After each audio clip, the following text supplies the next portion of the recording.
Jemaat miliknya Tuhan, jemaat yang dikasihinya, ibadah raya pagi hari ini kita lakukan dengan pengakuan pertolongan kita datang dari Tuhan, pencipta langit dan bumi serta segala isinya. Tuhan yang setia, Dia tidak pernah meninggalkan perbuatan tangannya. Turunlah atas kita sekalian kasih karunia dan damai sejahtera dari Allah Bapa, Anak dan Roh Kudus dalam ibadah raya pagi hari ini. Segala perhatian-Mu ya Tuhan, segala kebaikan-Mu, pertolongan-Mu yang nyata dan terus kami alami sampai sekarang ini. Dengan apakah kami dapat mengumandangkan Engkau ya Tuhan? Sesungguhnya tak ada sesuatu pun yang serupa dengan Engkau. Engkau lebih dari segala-galanya. Dan kepada Allah yang luar biasa itu kami berbakti pagi hari ini. Engkau mengundang kami untuk masuk dalam hadirat-Mu dan kami mau memasukinya ya Tuhan. Sukacita surgawi anugerahkanlah kepada kami. Pemulihan yang Kau kerjakan oleh firman dan roh Allah, biarlah kami nikmati ya Tuhan.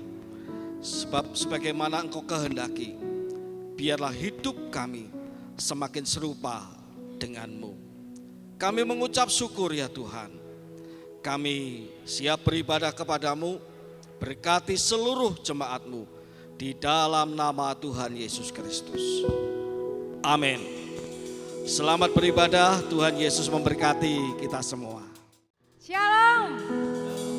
Haleluya, kita patut bersyukur, kita patut memuji Tuhan karena kebaikan Tuhan dalam kehidupan kita. Amin. Saya percaya kalau kita berada di tempat ini semuanya karena kasih karunia-Nya Tuhan, kebaikan Tuhan dalam kehidupan kita. Hari ini kita mau memuji, menyembah Tuhan lebih dalam lagi karena kita bersekutu bersama teman-teman seiman sepercaya kita di tempat ini. Sukacita bersama.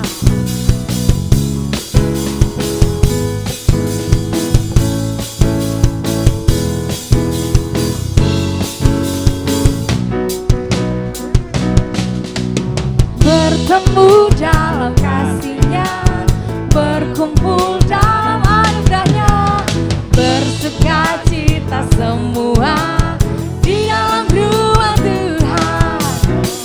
Bertemu dalam kasih-Nya, berkumpul dalam anugerah-Nya, bersukacita semua di dalam ruang. Mari tunjuk kanan kirimu, katakan, saudariku, Tuhan cinta dan mengasihi-Mu. Mari bersukacita semua di dalam rumah.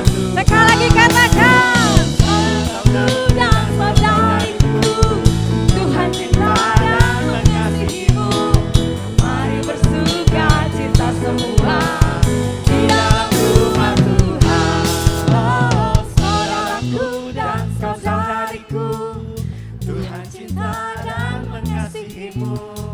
Mari bersukacita semua. Amin. Mari bersukacita semuanya Bapak Ibu. Sekali lagi katakan, Saudaraku dan saudariku, Tuhan cinta dan haleluya, Tuhan mengasihi kita. bersukacita semua di dalam Saudaraku dan saudariku, Tuhan cinta dan mengasihi-Mu. Mari bersukacita semua di dalam rumah Tuhan. Mari bersukacita. Kami mau terus meninggikan Engkau Tuhan. Mari kita semua bertepuk tangan bersama. Kasih begitu besar, lebih kuat dari dosa. Kasih yang menemukanku, selamatkan dan pulihkanku. Ku naikkan syukurku, ku tak akan berhenti memuji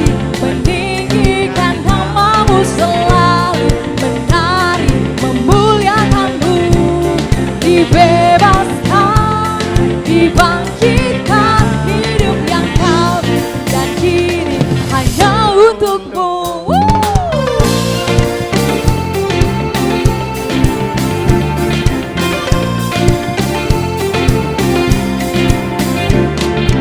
Yang begitu besar, lebih kuat dari dosa, kasih yang menemukanku, selamatkan dan pulihkanku. Ku naikkan syukurku, ku tak akan berhenti memuji, meninggikan namamu selalu, menari, memuliakanmu. Dibebaskan, dibangkitkan, hidup yang kau berikan kini hanya untukmu. Haleluya. Kita mau naikkan syukur kita kepada Tuhan.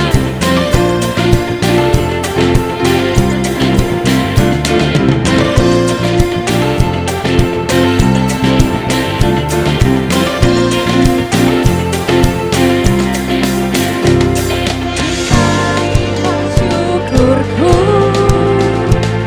ku naikkan syukurku. Biar musik memuji Tuhan. Haleluya. Terima kasih Tuhan buat kasih karunia-Mu. Terima kasih buat kebaikan-kebaikan-Mu Tuhan.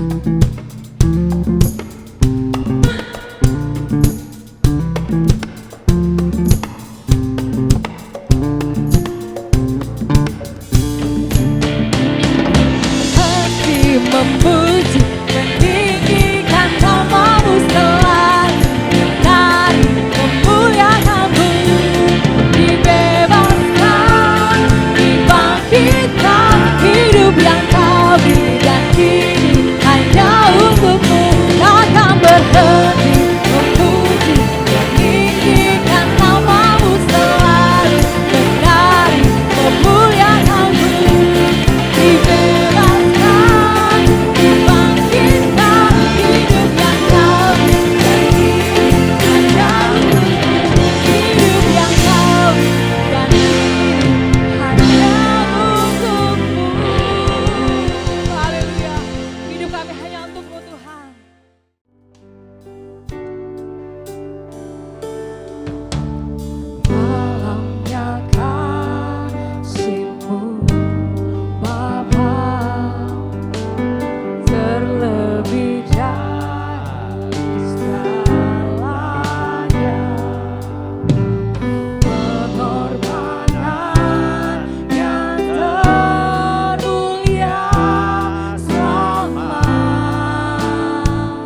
lagi jemaat Tuhan. Haleluya. Penyertaan-Mu Tuhan, segalanya bagiku. Hadir-Mu di hidup kami Yesus.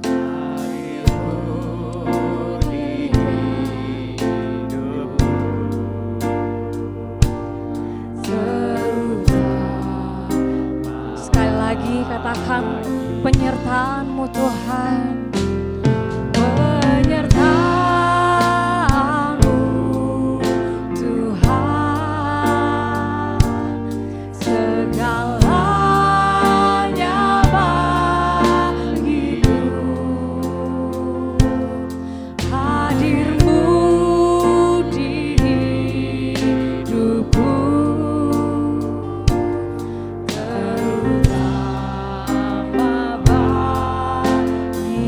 anugerah-Mu Yesus. Anugerah-Mu,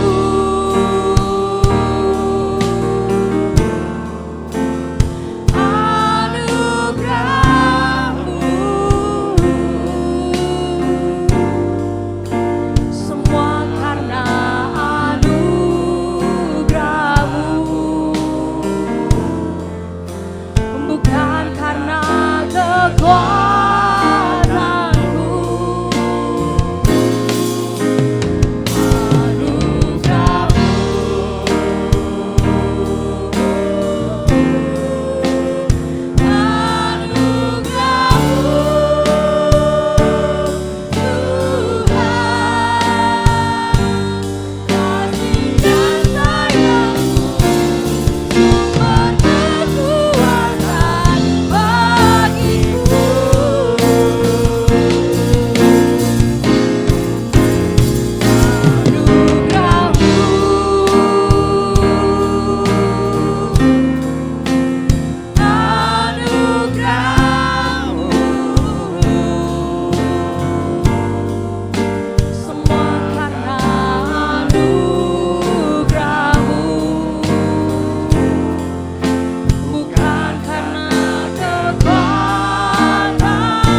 Tuhan saat yang katakan anugerah-Mu, anugerah-Mu Tuhan. Amin, semuanya karena anugerah-Mu Tuhan.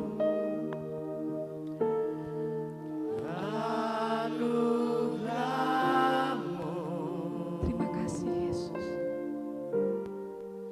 Semua karena anugerah-Mu, bukan karena kekuatan kami Tuhan. bukan karena kekuatanku. Semuanya karena anugerah-Mu Tuhan. Anugerah-Mu, Haleluya.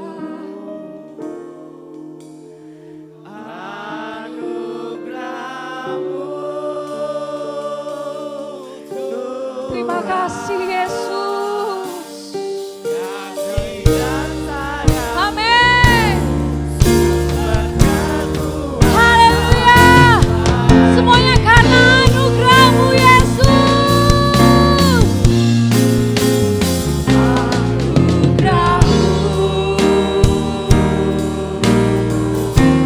Anugerah-Mu Tuhan.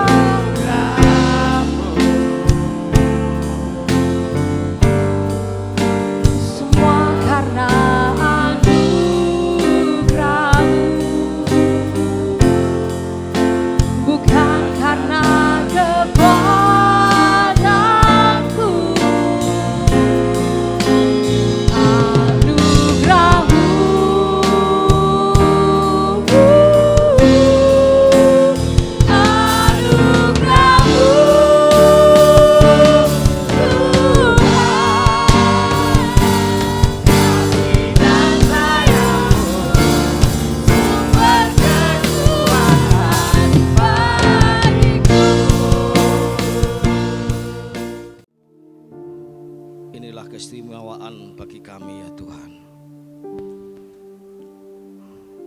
Tidak ada yang lebih nikmat selain anugerah Tuhan. Dan kami mengalami anugerah Tuhan itu, yang memberi kami keselamatan. Anugerah Tuhan yang memberi kami menikmati kebaikan-kebaikan dan janji-janji Tuhan. Tidak ada umat yang begitu dirahmati selain kami dan orang-orang percaya yang merespon anugerah Tuhan itu dalam iman kami. Dan kami mau ya Tuhan lebih dalam lagi menghargai dan menikmati anugerah-Mu itu dalam kehidupan kami ini. Supaya sungguh kehidupan kami, kehidupan yang digerakkan dan dituntun oleh anugerah Tuhan yang telah Engkau berikan kepada kami. Terima kasih Tuhan, terima kasih. Melalui firman-Mu yang akan kami dengarkan, ajar kami untuk mengalami dan menikmati lebih dalam lagi anugerah-Mu itu. Berfirmanlah Tuhan, berfirmanlah. Ajarilah kami ya Allah Roh Kudus. Di dalam nama Tuhan Yesus kami berdoa. Amin. Silakan duduk jemaat yang dikasihi oleh Tuhan. Shalom. Puji nama Tuhan. Jemaat yang dikasihi oleh Tuhan, bisa kasih jabat tangan, muka belakang, jangan kiri kanannya aja, tapi muka belakang, jabat tangan sebagai saudara-saudara seiman di dalam Tuhan. Puji nama Tuhan.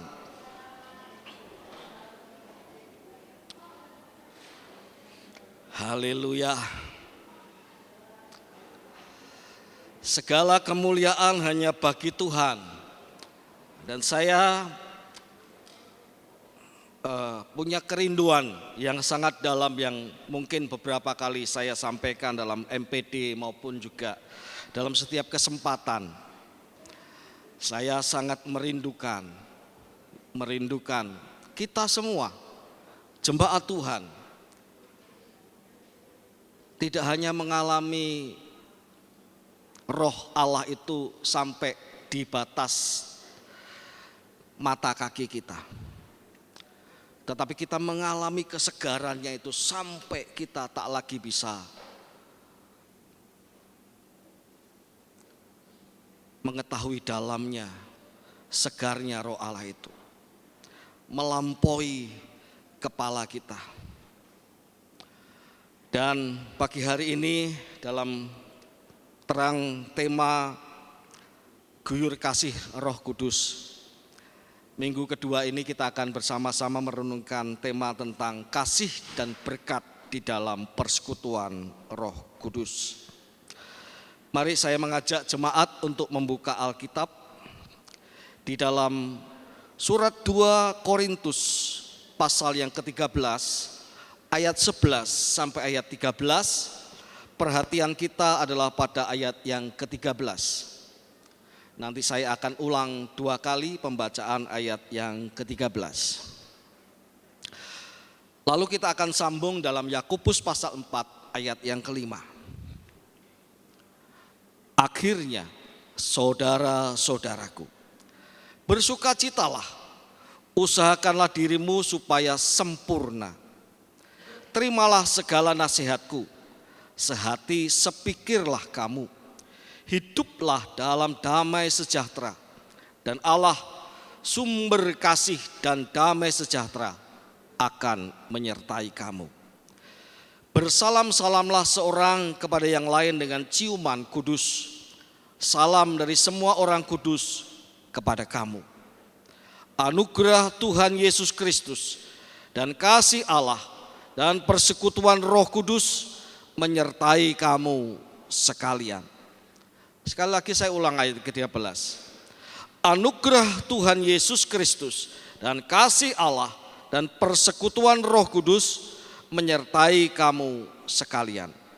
Langsung kita membuka dalam Yakobus pasal 4 ayat yang kelima. Yakobus pasal 4 ayat yang kelima, demikian firman Tuhan.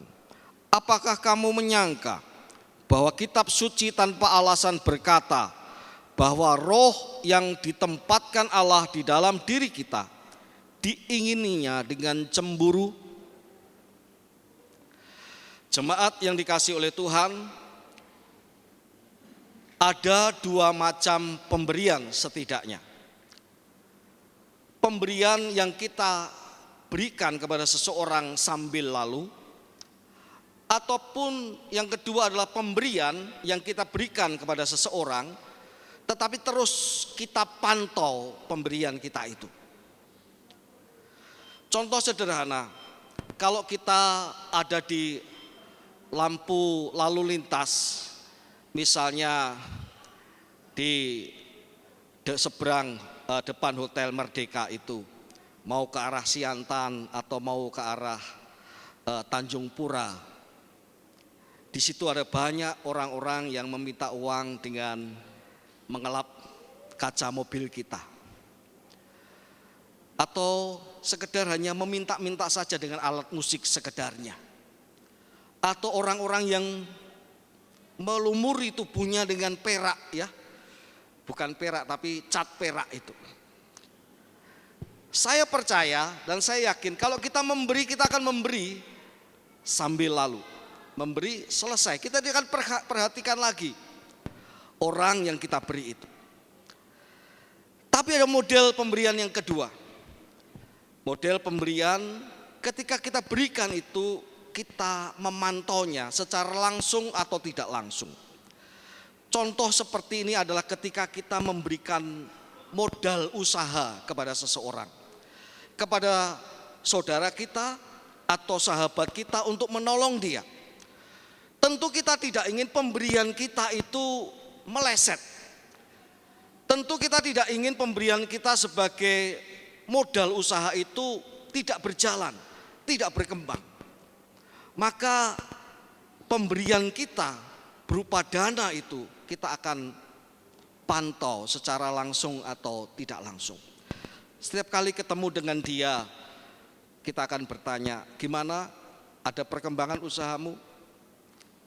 Sudah bisa putar enggak modalnya?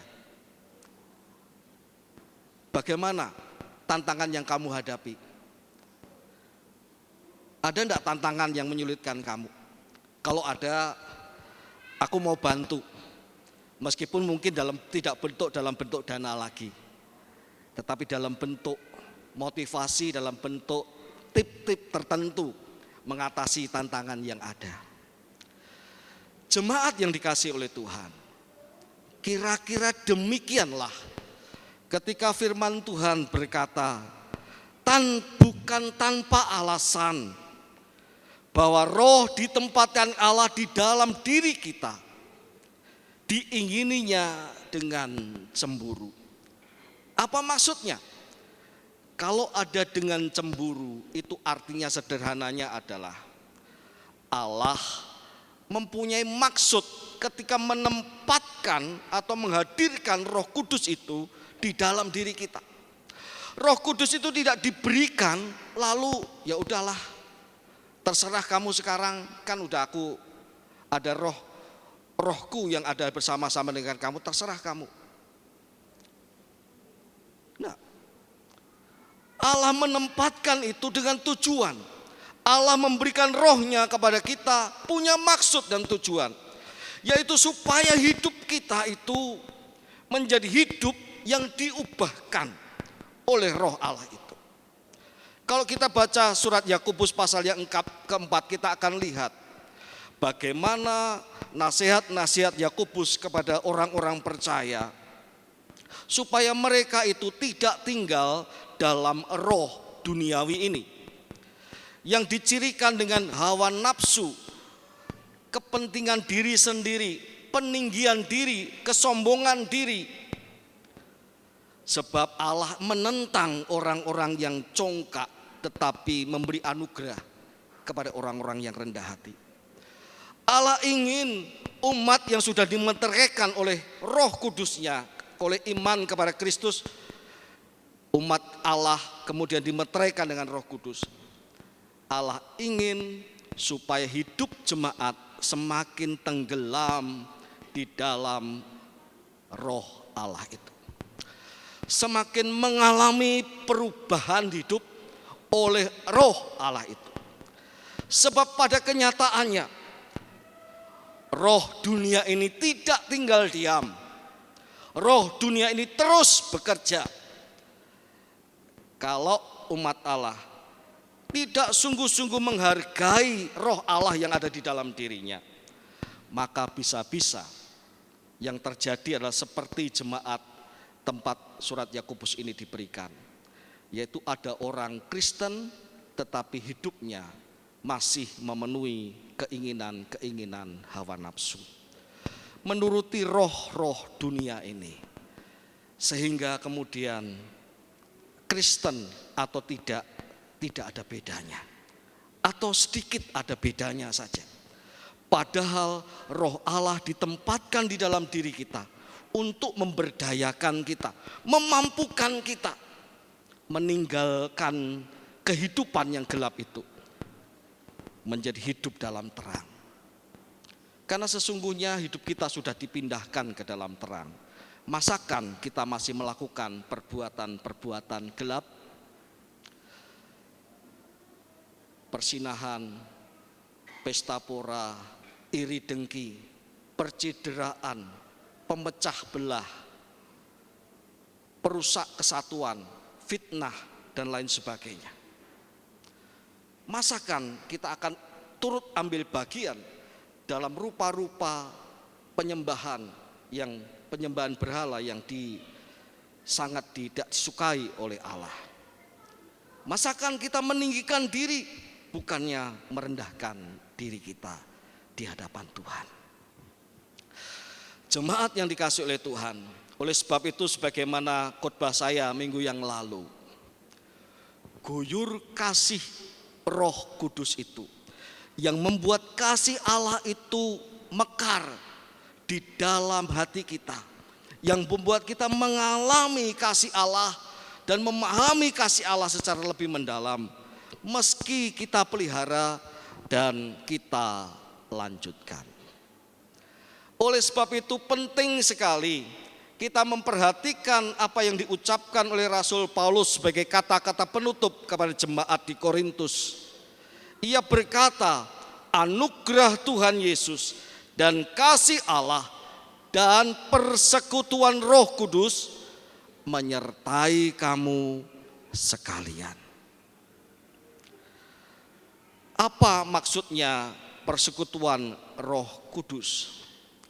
Jemaat yang dikasihi oleh Tuhan, persekutuan Roh Kudus itu adalah persekutuan yang dicirikan oleh adanya kasih. Ada di sana kasih karunia Tuhan, di sana ada kasih Allah, di sana ada persekutuan roh. Persekutuan roh dimotivasi dan digerakkan oleh Roh Kudus yang memekarkan kasih Allah di dalam diri kita.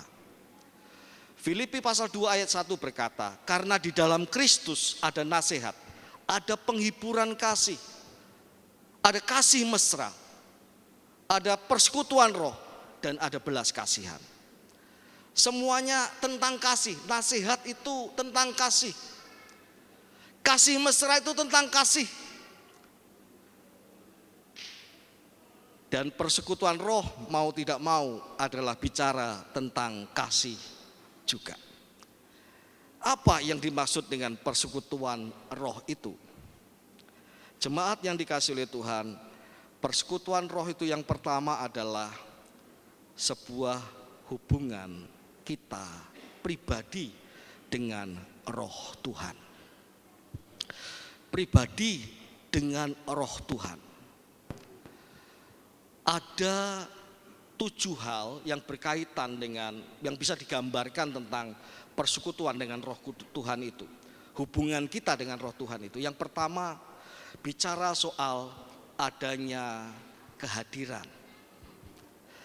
Kalau kita ada dalam persekutuan roh, itu artinya kita menyadari kehadiran Allah di dalam hidup kita. Kehadiran Allah di dalam diri kita. Ada orang berkata, jangan cari Tuhan di luar, karena Tuhan itu ada di dalam dirimu. Yang di luar sudah masuk. Jangan cari di luar, tetapi temukan Allah di dalam dirimu. Dan itu dialami dalam persekutuan roh. Allah hadir, Allah dialami di dalam diri kita orang percaya. Yang kedua tentang sharing. Kita dalam persekutuan roh itu bisa sharing tentang kegelisahan kita, tentang sukacita kita. Roh Tuhan pun bisa sharing dengan kita. Dalam persekutuan dengan roh itu kita bisa bercakap-cakap dengan roh Allah. Kita bisa sharing, roh Allah bisa saja memperkenalkan dan menunjukkan sukacita yang ia miliki. Dan bagaimana sukacita itu dipelihara. Roh Allah bisa saja memahami keluh kesah kita, sekaligus memberikan kekuatan kepada kita, sebab dia adalah konselor yang sejati. Berikutnya, mungkin tidak saya sebutkan 7-7-nya. Tetapi yang mau saya katakan yang sekarang ini. Persekutuan dengan roh berarti berpartner dengan Roh Kudus. Bersekutu dengan Roh Kudus berarti berpartner dengan Roh Kudus. Bapak Ibu punya rekanan kerja, punya partner? Pasti punya ya. Dalam pelayanan saya punya partner. Para rohaniwan adalah partner saya dalam pelayanan ini. Majelis penatua, pengurus-pengurus seksi, para pelayan mimbar, bahkan seluruh jemaat adalah partner saya dalam pelayanan ini. Maka saya suka menggunakan kata rekan-rekan. Rekan-rekan pelayan mimbar, rekan-rekan rohaniwan, karena kita partner. Betapa senangnya ya kalau kita itu punya partner yang mumpuni, betul enggak? Ingat, kalau kita waktu sekolah dulu ada kerja kelompok. Waktu kita kerja kelompok lalu disuruh menghitung 1 sampai 10, yang satu kumpul dengan yang nomor 1, yang nyebut 2 ngumpul dengan yang nomor 2 sampai yang ke-10 kumpul dengan ngomong yang 10. Lalu kita, aduh, kok aku enggak sama dengan dia ya? Padahal untuk bidang ini, aduh, dia itu bisa diandalkan. Temanku itu si Rudi itu bisa diandalkan kalau ngerjakan yang seperti ini. Aduh, kok aku enggak bisa, kok enggak segrup sama si Vivi itu ya? Karena si Vivi itu bisa diandalkan kalau dalam kreativitas seperti ini. Atau bisa juga dalam grup, dibentuk grup untuk latih memasak. Dulu waktu saya sekolah juga ada pelajaran memasak. Aduh, kok aku enggak bisa ya sama si Winda itu. Aduh, dia jago sekali kalau masak. Jemaat yang dikasih oleh Tuhan, kita suka punya partner yang unggul, yang bisa kita andalkan. Bukan hanya untuk sekedar dia kerja kita nganggur, enggak. Tetapi untuk mengajari kita dalam keunggulannya itu, dalam kerja kelompok itu. Siswa yang unggul itu dapat kita pelajari keahliannya. Dia dapat mengajari kita, dia dapat mengarahkan kita, dia dapat memimpin kita. Sebab partner berarti partisipasi. Kalau kita berpartner dengan Roh Kudus, artinya Roh Kudus berpartisipasi dalam hidup kita. Kalau kita berpartner dengan Roh Kudus, artinya Roh Kudus itu mengarahkan hidup kita. Roh Kudus memimpin kita. Dan saya mau katakan betapa luar biasanya hidup dalam persekutuan roh. Karena Roh Kudus, roh yang lebih besar dari apapun juga di muka bumi ini. Roh yang lebih unggul dari apapun juga di muka bumi ini. Roh yang bijaksana, lebih bijaksana dari apapun juga orang-orang paling bijaksana di muka bumi ini. Roh yang kudus, yang tidak tercemar dengan segala keburukan-keburukan. Tidak ada omong kosong di dalam dirinya.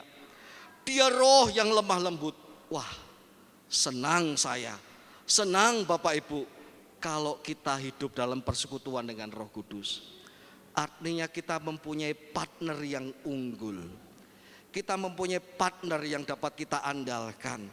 Kita mempunyai partner yang dapat mengarahkan dan menuntun kehidupan kita. Jemaat yang dikasihi oleh Tuhan, berpartner untuk apa? Yang pertama adalah untuk perubahan hidup kita. Seorang hamba Tuhan berkata, kalau seseorang itu berpartner dengan Roh Tuhan, dengan Roh Kudus, maka manifestasi pertama yang akan muncul dalam dirinya adalah mulut. Kalau orang bersekutu, ada persekutuan dengan Roh Kudus, maka manifestasi pertama yang akan muncul adalah dari mulutnya. Sebab mulut itu ada corong dari hatinya. Kalau hatinya itu hati orang itu ada Roh Kudus di sana, dan Roh Kudus itu sungguh-sungguh bersekutu, berpartner dengan dirinya, maka yang keluar dari mulutnya adalah kidung puji-pujian, mazmur, penyembahan, pengagungan, kata-kata yang membangun, bukan yang merusak, kata-kata yang menyehatkan, bukan menyakitkan. Jemaat yang dikasihi oleh Tuhan, penting sekali ini. Penting sekali ini. Hidup orang yang berpartner dengan Roh Kudus, buah pertama atau manifestasi pertamanya adalah ia mulutnya penuh dengan puji-pujian dan mazmur, kidung pujian. Saya rindu kalau saya pernah berkata keluar dari sebuah gereja, saya lihat banyak orang di trotoar tidak berhenti pujian di gereja, tapi keluar dengan sukacita, keluar dengan mazmur pujian, keluar dengan kegirangan. Kegirangan itu tidak hanya didapat ketika kumpul bersama di dalam gereja, tetapi dibawa keluar. Sukacita gereja, puji-pujian, penyembahan itu dibawa keluar dalam hidup sehari-hari. Betapa saya mengingat bahwa ketika saya baca seorang hamba Tuhan berkata, manifestasi pertama bersekutu dengan Roh adalah mulut yang dipenuhi dengan kidung pujian. Bukan sekedar menghafal, tapi keluar dari hati. Jemaat yang dikasihi oleh Tuhan, apakah kita masih terasa berat memuji Tuhan? Aduh, lagunya itu lagi. Aduh, tadi itu pemain musiknya salah ketukannya 1/4 aja. Aduh, tadi itu song leadernya kok ada selindro sedikit, kok ada agak fals sedikit. Aduh, harusnya bisa mendukung aku untuk bisa memuji Tuhan. Jemaat Tuhan, apakah kita masih merasa sulit untuk memuji Tuhan? Kita masih perlu dibantu hal-hal yang eksternal untuk memuji Tuhan. Kalau semua orang memuji saya, baru saya bisa memuji Tuhan. Kalau ada orang yang, satu saja orang yang pandangannya sinis pada saya, hilanglah pujian kepada Tuhan. Jemaat yang dikasihi oleh Tuhan, apakah kita masih bergantung dengan hal eksternal untuk memuji Tuhan? Saya tidak mau katakan bukanlah hal eksternal itu tidak penting. Hal eksternal itu penting. Karena jiwa kita ini dipengaruhi oleh suasana sekitar. Tetapi kalau Roh Tuhan ada di dalam diri kita, kalau Roh Tuhan ada dalam hati kita dan kita berpartner dengan Dia, siapa yang bisa membendung puji-pujian kepada Tuhan? Siapa yang bisa membendung kata-kata ungkapan untuk mengagungkan Tuhan? Siapa? Bahkan dalam penjara sekalipun, di sana meluap puji-pujian dan pengagungan kepada Tuhan. Bahkan di tempat-tempat yang paling gelap sekalipun, di sana keluar puji-pujian, penyembahan kepada Tuhan. Siapa yang menggerakkan itu? Yang menggerakkan itu adalah Roh Allah yang berpartner dengan kita. Maka jangan bersedih. Roh Allah ada di dalam dirimu dan diriku. Hanya kita perlu untuk berpartner dengan Dia, mendalam dengan Dia setiap hari dalam hidup kita. Supaya perubahan terjadi dalam hidup kita. Perubahan yang kedua adalah tentu perilaku kita. Perilaku kita akan berubah. Kita tidak sedang diajar baris berbaris. Yang ketika kita ada bersama-sama rombongan baris berbaris itu, langkah kita tegap seperti juga komandan kita tegap. Tetapi dalam kehidupan sehari-hari kita meringkek, hancur, tak berdaya, malas, menerima nasib, tak punya daya untuk berjuang. Bukan. Roh Kudus yang kita bersekutu dengannya berkepentingan dengan hidup kita. Maka ia berkepentingan juga dengan apa yang kita hadapi. Dia akan berkata, kenapa hatimu susah? Dia akan bertanya kepada kita, oh kamu sedang menghadapi tantangan ya. Dia tersenyum. Kok tersenyum? Nah, tidak akan ada apa-apa. Selama kamu ada bersama-sama dengan aku, tak perlu kamu khawatir. Semangat ya. Aku menyediakan keberhasilan untuk kamu.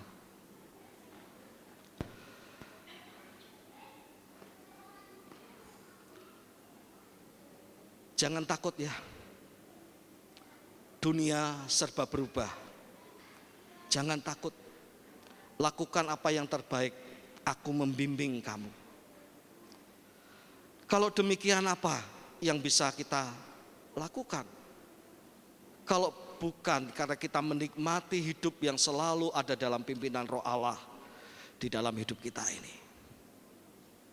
Hidup yang tidak hanya dipimpin oleh pikiran kita dan perasaan kita, tetapi hidup yang dipimpin dan digerakkan oleh Roh Allah yang melampaui situasi dan kondisi yang kita alami. Jemaat yang dikasihi oleh Tuhan, maukah kita tidak terpuruk oleh tantangan dunia ini?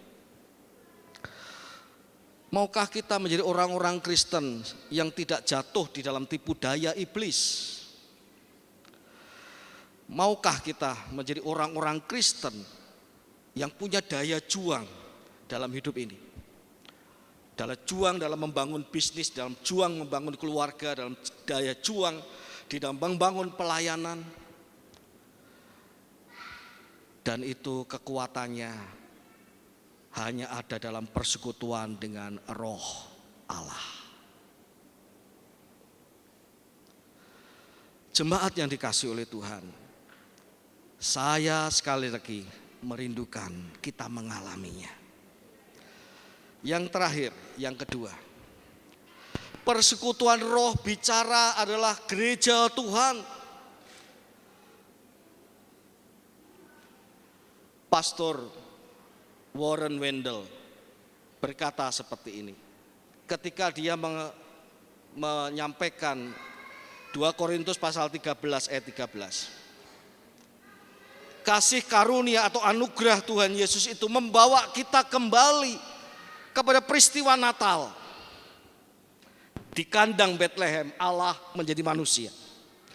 Kasih Allah itu membawa kita kembali ke Kalvari, melihat tubuh Kristus yang tersalib, dan kita melihat kasih Allah di sana. Lalu dia berkata, persekutuan roh membawa kita kembali dalam peristiwa Pentakosta, di mana Roh Kudus membaptis orang-orang percaya menjadi satu tubuh, yaitu gerejanya. Maka gereja kita ini adalah wujud nyata, wujud yang nampak dari persekutuan roh. Oleh sebab itu, jika pribadi-pribadi kita ini hidup dalam persekutuan roh, maka membangun persekutuan roh gerejanya itu, menghidupi persekutuan roh yang adalah gerejanya itu, menjadi sesuatu hal yang tidak sulit. Karena di sana kita akan bisa saling melayani, sama seperti yang Rasul Paulus katakan tadi. Akhirnya saudara-saudara, bersukacitalah, usahakan supaya dirimu sempurna. Terimalah segala nasihatku, sehati sepikirlah kamu, hiduplah dalam damai sejahtera. Bersalam-salamlah seorang kepada yang lain dengan ciuman kudus. Artinya persekutuan roh yang diliputi dengan kasih, dengan berkat Tuhan, dibangun di dalam gerejanya, dinikmati di dalam gerejanya. Dan kita inilah persekutuan roh yang terlihat. Gereja Tuhan, ketika ada satu saudara lemah, kita turut merasakan kelemahannya. Ketika satu saudara bersuka cita, kita turut merasakan sukacitanya. Ketika satu saudara beruntung, kita pun ikut bersyukur, karena pun kita merasa ikut beruntung juga.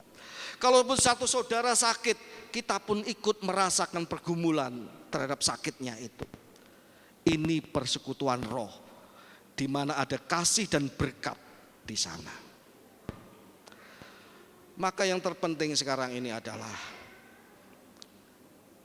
mari kita hidup dalam persekutuan Roh Kudus, supaya kasih dan berkat itu kita nikmati dalam hidup ini.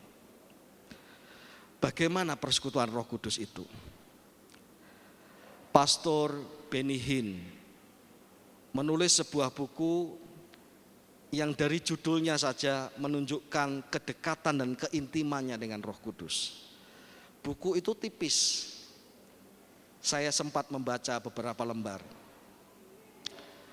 Judulnya adalah Good Morning Holy Spirit. Selamat pagi Roh Kudus. Sederhana tetapi mendalam sekali. Menunjukkan sebuah relasi dengan Roh Allah, persekutuan dengan Roh Allah. Dalam salah satu bagian buku itu ia berkata seperti ini. Membangun persekutuan dengan Roh Kudus, maka yang diperlukan, salah satu yang diperlukan adalah give him a place, a better place. Beri dia tempat yang terbaik. Dan dia berkata, tempat yang terbaik itu adalah di dalam hatimu.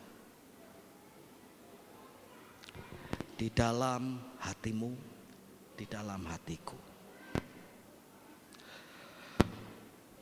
Kalau Roh Kudus ada dalam hati kita, sama seperti kekasih kita yang kita simpan dalam hati. Kemanapun kita ingat, kemanapun kita ada bersama dengan dia. Kalau orang jatuh cinta katanya, ombak badai pun ditempuh. Saya pernah juga, ya. Hujan deras, ngapel saya sama istri saya, ya. Yang dulu ngapel saya, hujan kok datang. Ya, saya senang, saya senyum. Ya, cintalah. Itu ya. Meskipun sekarang belum tentu lagi. Kalau sudah katanya sudah didapat, sudah jadi istrinya, nah itu bisa.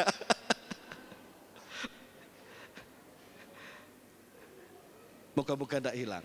Tapi saya mau gambarkan, kalau Roh Kudus ada dalam hati kita, siapa yang bisa merampas sukacita kita? Kalau Roh Kudus ada dalam hati kita, siapa yang bisa merampas semangat kehidupan kita? Jemaat yang dikasihi oleh Tuhan, Orang berkata dari sejak zaman dulu, sejak saya kecil sampai sekarang, dunia tidak semakin mudah katanya. Saya dengar kata-kata itu sudah seperti kata-kata klise saja, sambil lalu saja. Ya, memang dunia tidak semakin mudah. Itulah sebabnya, mari Roh Kudus ada dalam hatimu dan hatiku. Beri dia tempat yang terbaik. Bersekutu dengan dia. Pagi hari bangun, sapalah. Good morning Holy Spirit. Selamat pagi Roh Kudus. Let's do it. Mari kita kerjakan apa yang engkau mau kerjakan ya Roh Kudus. Mari pimpin hidupku ya Roh Kudus. Mari pegang tanganku dan jangan engkau lepaskan. Sebab aku tahu engkau tak pernah melepaskan pegangan tanganmu. Hanya aku yang seringkali mau melepaskan pegangan tanganmu. Tapi tolong bantu aku untuk berpegangan terus denganmu. Maka sepanjang hari itu kita akan dilatih. Sebab dia partner yang unggul. Dia berpartisipasi dalam hidup kita. Dia ada dalam ketakutan kita. Dia ada dalam jerit tangis kita yang mungkin tak terkatakan. Dia ada dalam sukacita kita. Dia ada dalam kegembiraan kita. Dia ada dalam setiap kesulitan kita. Dan dia tidak pernah merancangkan kita dihancurkan oleh semuanya itu. Dia merancangkan kita bisa menjalani, menghadapi, bahkan muncul sebagai orang-orang yang menikmati pimpinan Roh Allah di dalam hidup kita, yaitu kemenangan. Kemenangan yang diberikan oleh Roh Allah itu. Mari jemaat Tuhan nikmati sukacita rohani. Mari kita latih diri kita untuk taat, bergaul dengan Roh Allah. Saya sekali lagi tidak pernah jemu untuk mengajak. Kita punya wadah doa, penyembahan, pujian di hari Kamis jam 7 malam. Tempat kita untuk kita bersama-sama berdoa, bersekutu dengan Roh Allah. Sekaligus membangun persekutuan roh, yaitu gerejanya. Melalui interaksi dan doa-doa kita. Kita bersekutu dengan Roh melalui penyembahan kita kepadanya. Sebab tidak mungkin orang mampu menyembah kalau tidak ada persekutuan Roh di dalam dirinya. Mari alami itu. Mari alami api yang membakar itu. Api Roh Suci itu. Dan saya merindukan sekali setiap orang mengalaminya. Setiap kita mengalaminya. Tuhan Yesus memberkati kita semua. Terima jawab.